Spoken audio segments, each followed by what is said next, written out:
This morning, we are learning new details about a fight involving 3 students and a bus driver in Escondido. One of the students is under arrest. Thanks for joining us at 6 a.m. I'm Eric Connard. And I'm Netta Irampour. The North County Transit District has also released new surveillance video of the incident. And CBS 8's Dana Marie McNichol joining us live in Escondido this morning. You have details on the case and that new video. Good morning, Dana Marie.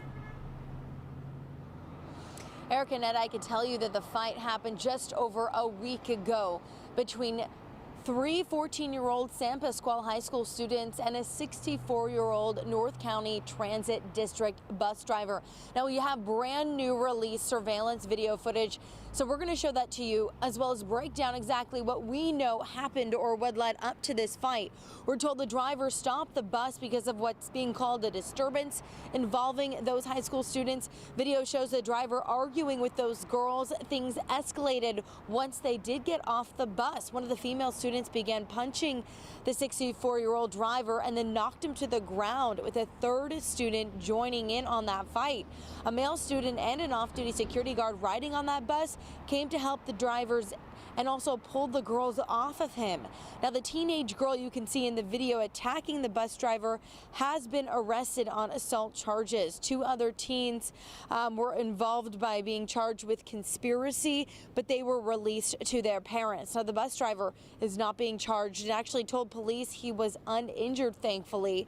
Now, this case has been handed over to juvenile court. So once that does go to court, we should be able to get more information on what led up to this. But of course, since it is a juvenile case, some of that information might be concealed. CBS8.com is a great place to check up on this fight that caught on video. Happened over a week ago here in Escondido. I'm live in front of the police department. I'll send it back to you. All right, Dana Marie, thank you for that. Some scary moments for a family in El Cajon. This morning, a man is in jail accused of walking in naked and under the influence of meth into an apartment with 3 kids inside. This happened early yesterday morning on Redwood Avenue. Police say the man somehow made his way into the children's bedroom while they were sleeping. An adult sibling forced him out. Police say the suspect is homeless and stays in that area, and nobody was hurt. This morning, 3 people from Escondido are dead after a crash in Palm Springs. Authorities say it may have been caused by dusty conditions and poor visibility. 3 cars were involved in this, and several other people were hurt. A wind-blown dust advisory is still in effect for the Coachella Valley area. Authorities are reminding everyone to be extra careful while driving in dangerous weather conditions. This morning, the family of a man who overdosed and died in the San Diego Central Jail is now suing the county. The family just filed a federal wrongful death lawsuit after 31-year-old Chaz Young Villasenor died in custody last year. The lawsuit accuses jail staff of watching Villasenor collapse and struggle on the jail cell floor for several hours. The suit claims other inmates gave him meth and fentanyl. The sheriff's department says he was given naloxone and CPR, but later died. The suit also accuses staff of being aware and failing to prevent the distribution of drugs. Villasenor is one of 19 people who died in San Diego County jails last year. 11 have died so far this year. And now a bakery owner in Barrio, Logan has until this morning to clean up piles of trash outside of his business. Yeah, people living in the area here say the odor from the trash is getting so bad it's getting people sick. CBS 8's Chris Groh joining us live in studio here to explain what's going to happen here if this is not cleaned up today, Chris. Yeah, and the owner of the bakery will face yet another citation, but they've already been cited, and neighbors in the area say that it's not enough. Now, the smell's reportedly rancid, potent, and unwavering. People living near Charlie's Best Bread are fed up and they want someone to do something. But we do want to warn you real quick, the video you're about to see may be disturbing to some at this hour. Ojalá y por medio de la ciudad, pues llegó un momento que se metían tantos mosquitos. Now, that's Rafael Teo. He lives nearby, and what he just told us there is that he and others have been trying to get the owner of the bakery to help, and when he wouldn't, they went to the city. He also told us that the bread and rotten dough left out by Charlie's Best Bread has attracted rats and bugs like mosquitoes and flies. It's not just the smell, it's also what is attracted by the smell. The theory amongst some residents like Teo is that the owner of the bakery never had a dumpster or stopped paying for trash services. but the outcome is the mess that is being left out for others to have to suffer through.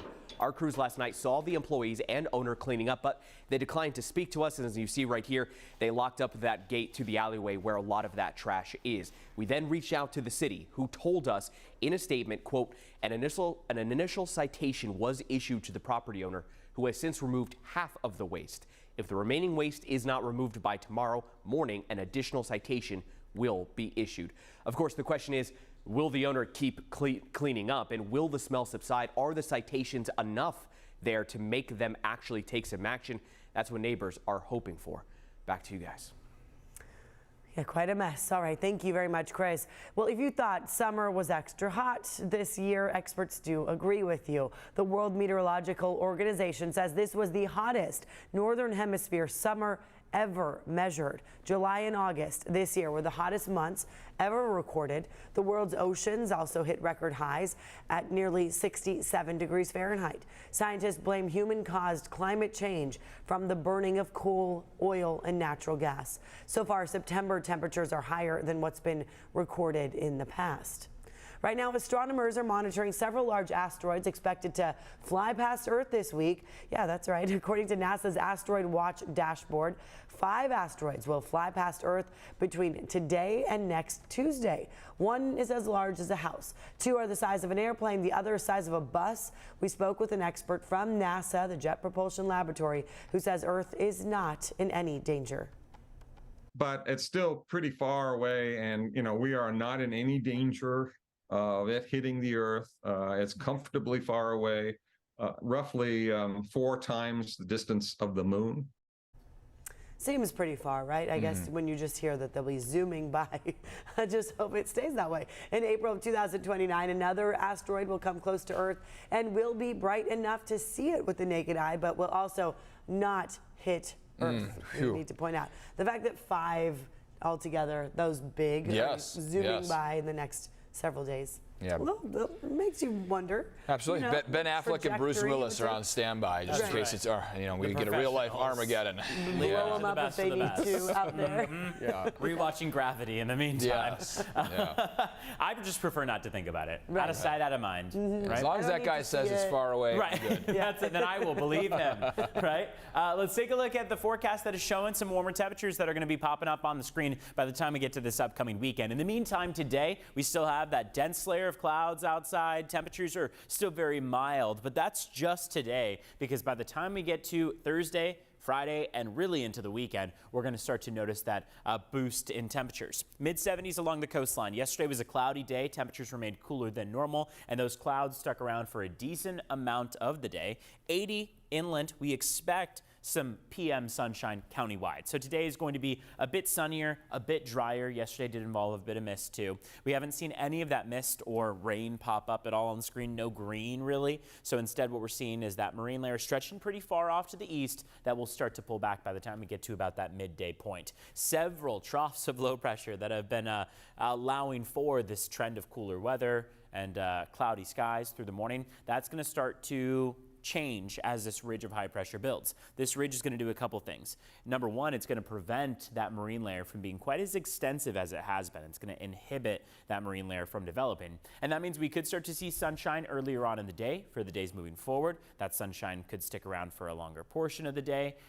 Clouds will be less dense, the ones that we do have. And of course, we're going to see temperatures warm their way up too. So temperatures will become hotter into the upcoming weekend. Saturday, Sunday, Monday are 3 particularly warm days. Then this center of high pressure drifts to the south of us. And as we are left out of that center of high pressure, notice that we're just to the north of that line, we will start to see some slightly cooler temperatures in the mix. So between now and the upcoming weekend, we're going to keep warming up. Notice that daily climb in temperatures. We're back to the mid-80s by the time we get to tomorrow, and then we easily jump into the 90s for Friday, Saturday, Sunday, and even Monday. But after Monday, we'll start to see those temperatures cool down. We'll go into a little bit more detail with that in just a bit as we see those temperatures cool down, but you're going to have to wait for the 8-day forecast in that. We're also going to be talking about now Hurricane Hova, way far off, 600 miles off the coast of Baja. However, it's not presenting a threat to us specifically in terms of rain or wind. It is going to increase our surf. So we'll get a status update on Hurricane Hova in the meantime, too. At 6:10, let's take a look at your border wait times. Right now, the line at the San Ysidro Port of Entry, 105 minutes, going to take you nearly 2 hours. Otay Mesa Port of Entry, 75 minutes, so it'll run you about an hour 15 in total. Back to you, Ned and Eric. We know our kids aren't coming back, and it's about saving the lives of others.